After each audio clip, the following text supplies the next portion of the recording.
We've all felt it. Gut punch feeling. Your heart starts racing. You start sweating. And a sudden, horrifying realization dawns on you. Sometimes you're in a work meeting. You stutter and make awkward excuses. Sometimes you're at the pub and your friends look at you and roll their eyes. Everyone's felt it. But what is this horrible feeling, this terrible thing you've done? I'm talking about the feeling of being wrong. No one likes being wrong. That's perfectly natural. But what isn't natural is the pressure to create the perfect social media image, the mind-narrowing effects of virtual political echo chambers, and the toxic nature of online debate that makes us utterly terrified of being wrong, that make it impossible for us to have humility. In fact, I think we're rapidly approaching a point of paradox. A point of paradox where the very technology born out of human willingness to improve could be the very thing that makes us too arrogant to accept that we can still achieve more and take advantage of the technological advancements which are yet to come. My name is Georgia Shaw, and today we're going to learn together about how virtual can be the new reality for humility. Come on this journey with me. Let's look together at what we can do to create a new and improved virtual reality, ensuring that technology companies like Atos continue to advance technology and that we as individuals are humble enough to embrace it. So let's start from the beginning. What is humility? Humility is the quality of being humble and the willingness to stay teachable, regardless of how much we think we know. If we consider this definition and look at the world around us, there's an alarming scarcity of humility in the world, whether it be social media influencers, pseudoscientists, or even so-called world leaders. The examples are as abundant as they are dangerous. But why are they dangerous? On average, young people are spending around 7.5 hours a day, nearly half their waking hours in the virtual world, sometimes spending more time online than working or sleeping. This lifestyle creates echo chambers, which is an environment in which only our own beliefs are reinforced and echoed by those around us. This means we're never disagreed with or challenged. And then we go onto social media and we spend our time scrolling through celebrities and influencers, people constantly awash with praise, normalizing the idea that we should be agreed with at all times, and making us hate that moment that someone disagrees with us. And that moment comes as soon as we exit our echo chamber, where rather than speaking to real people with mutual respect, we instead rage at the opposing opinions that we've become so unused to.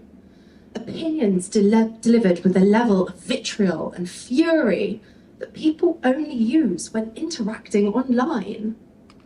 And what's the result of all this? Well, the Social Fabric think tank studied the effects of these influences on young people's politics and found twice as many people wouldn't consider having a partner who votes for a different political party to them. And over a third more wouldn't even have a friend who votes differently to them. How shattered is our world that even in an age where diversity is championed as one of our highest values, virtual has led to a generation without the humility to even associate with people that have different opinions. Imagine what will happen if we continue on this trajectory, if we can't even be civil with those that don't share our opinions. Our world, our future, and our humanity is at stake. So how do we change this? Well, thankfully, I know humility is something that we can practice. When I started my apprenticeship at 18, fresh out of high school, I had to become pretty comfortable with being wrong. But of course, That's easier when you're starting from the bottom. How can experts like you harness the power of humility without compromising your expert status?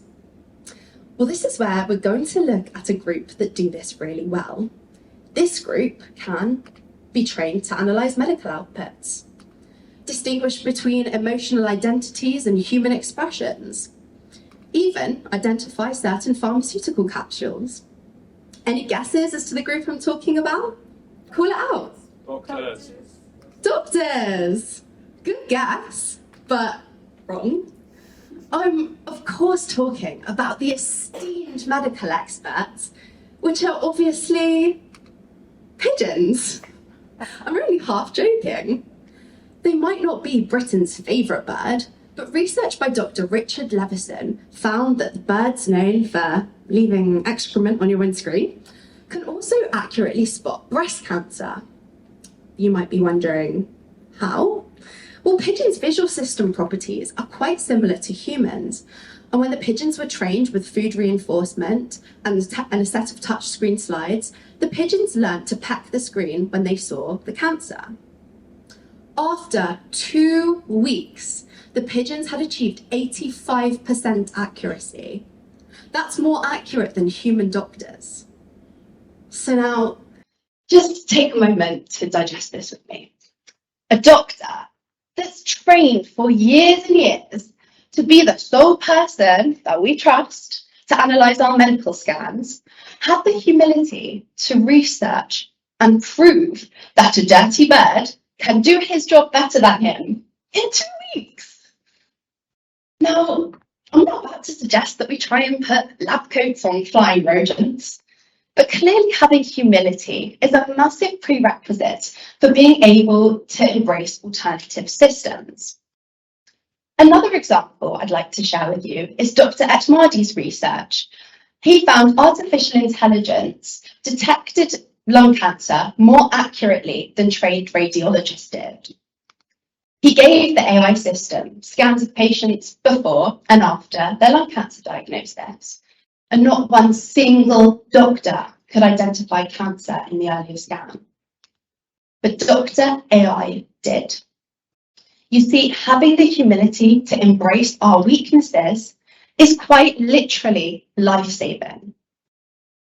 In summary, world-leading doctors have realised that data-driven technology has improved diagnosis and treatment programs through AI and simulations. The profession accepted that something else, whether that be pigeons or technology, helped them to achieve more than they could alone.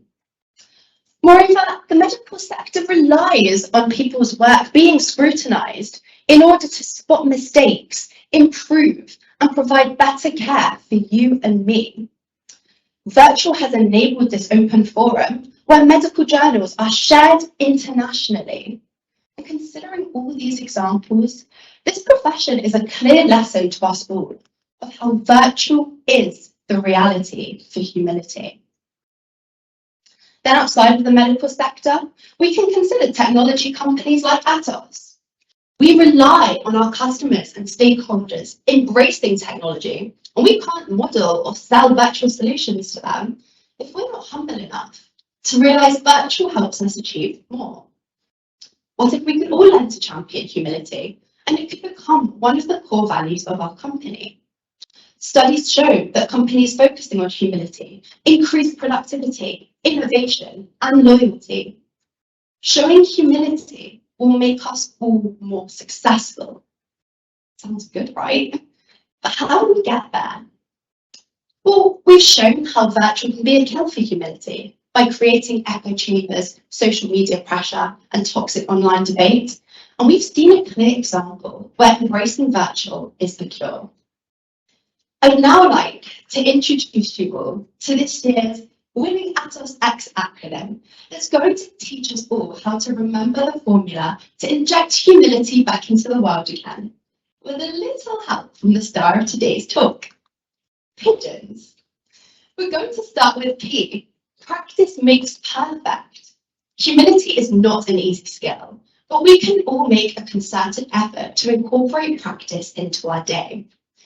Every time you see a pigeon, and we're in London, everywhere, think of humility and the next steps, starting with identifying role models.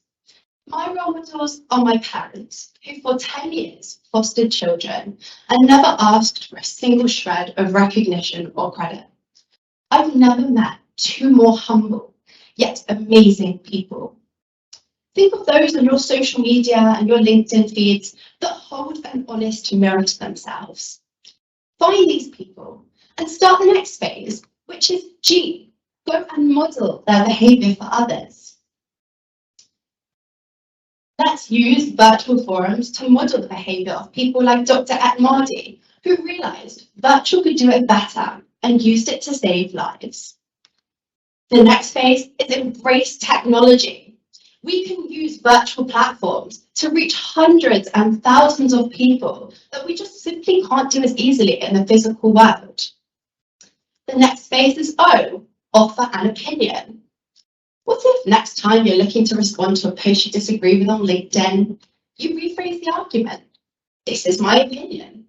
I could be wrong, but here's what I think. I see where you're coming from, but my view is slightly different because.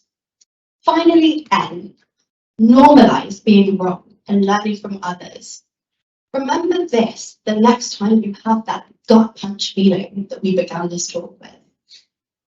We've shown how humility can improve business, save lives, and make us all more successful. My call to action for you all today is to go and practice.